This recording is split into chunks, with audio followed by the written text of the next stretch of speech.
Recently, a woman was on the news because she had won the lottery and elected to receive $1,000 per week for life and turned down $1 million of upfront cash. Now, there's going to be a lot of personal reasons for this decision, but from a purely financial perspective, why might this not have been the right choice? Well, that's because of something called the time value of money. The basic principle here is that $1 today is going to be worth more than $1 tomorrow. There are a few factors that are at play here. The first one, a bit of a hot topic, inflation. So, as we know, inflation erodes the purchasing power of your dollar over time. So the amount of groceries that I can go and purchase with $100 today might be more than 10 years from now. The second one is opportunity cost. If I had, let's say, that $1 million today, I could go ahead and invest it into the stock market, into projects, into real estate, and start to earn a return and grow my money. The third factor is risk. So in business dealings, if I have a company that's willing to pay me at a later date in time, there's always that risk that they go bankrupt and are not able to pay me back. All right. So how do we account for that change in value over time? Well, it's with something called discounting. Basically, what we're trying to do here is take a look at the future value of those cash flows that we're going to be receiving, and using a specific rate, a discount rate that is R, that encompasses all these factors that we spoke about. We're able to derive the present value. So in today's terms, what are those future cash flows worth?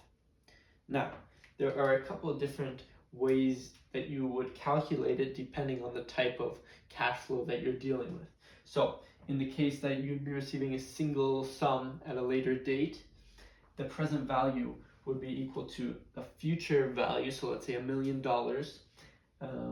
divided by 1 plus your rate, so we can say 2% to account for inflation, and your to the power of n, which is the number of periods, let's say 2 years. If in another situation you're going to be receiving periodic cash flows with a set start and end date, which is called an annuity, the formula is a little bit different. You're going to be taking your periodic cash flow payment and multiplying it by 1 minus 1 plus your rate to the power of negative n, or your periods, and then divided by r, your rate, once again. Now, if you have that periodic payment without a set end date, which is called a perpetuity, you're going to be just looking at your cash flow divided by your rate. The reason for this is because if the payments go on forever, at some point they're going to be discounted down to 0. So the n is not important. What we're just looking at is how fast they're going to get to that 0, so using your r. Now in the example at the start of this video, how would we go about calculating the present value of that $1,000 per week? Well, you can argue perpetuity since it's for life, but since the payments are going to stop once this person passes away, I'm going to calculate it using the annuity formula. Now, this person was 20 at the time of the lottery, assuming she lives to about 85. That would be a 65-year period, so our n would be 65. Our r would be, we can assume 7%, let's say, which is, a market return with some sort of additional inflation premium, and then we're assuming it's relatively riskless since it's from, Lotto Quebec or whatever it was.